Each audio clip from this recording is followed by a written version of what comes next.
Okay, so today we're going over the job of installing a watertight riser on a septic tank.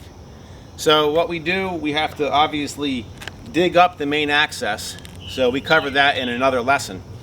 But once we get the main access dug up, we need to make sure that the concrete is nice and clean. And then we have our riser here. And one of the keys is measuring how high the riser needs to be. So if the grade is here, let's say, we need to lay a digging bar over the hole and measure from the top of the lid to the bottom of the digging bar. And that's the height of the finished product. So then what we need to do is we need to figure out, we kind of do everything in reverse. So if you put the lid down first and then this on top, and then you say if this was 13 inches from here to the bottom of the digging bar, then you got to figure out where 13 inches is here, and then you pick the ring, you pick the rib that's closest, and if 13 inches came to the middle of this one, then you go down. You always if you have to choose to go up or down, you go down. So then in that case, you would cut it here. So then you pick this up, cut it with the Sawzall nice and straight. Then you take your tar strip, and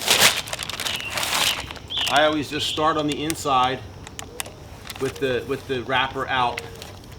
Make one pass around, and this tar strip needs to be nice and pliable and sticky. So if you're doing this in the winter, you got to heat this up underneath your in your cab first, and then once you get one loop around, you pull this off, and then you keep going around here like this.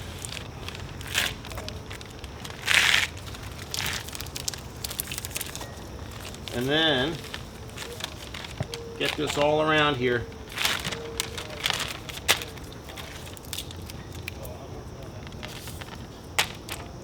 And then you can pull this off, set that aside, and then you can pick this up,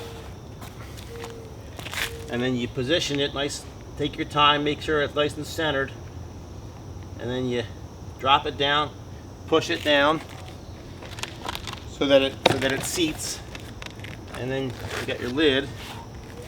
Now I'd put the lid on top, and then the next step is the backfill. You backfill, shovel, tamper the digging bar, and then you want to check it maybe after you have it backfilled, 3/4 of the way. Make sure it didn't shift, because sometimes when you're digging barring it can shift over, and then you're not aware of that. So you gotta chalk it in with the tamper, and then just check it quick, and then assuming it hasn't moved, then go ahead and finish backfilling.